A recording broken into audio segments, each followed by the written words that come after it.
Bible Connection Flash Report. Sa doktrina ng kaligtasan, ang pag-aaring ganap.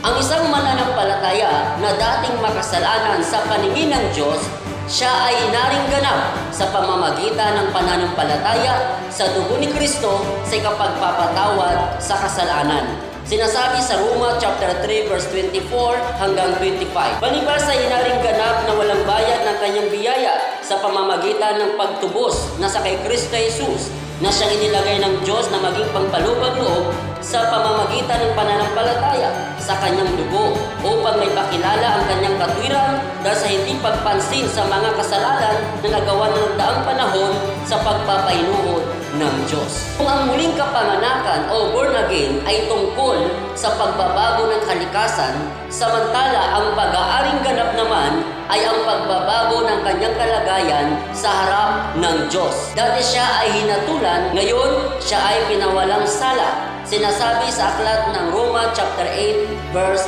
1.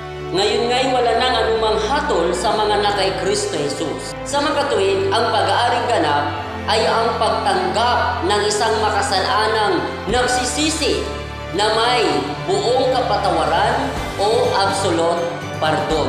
Purihin ang Panginoon. Follow for more videos.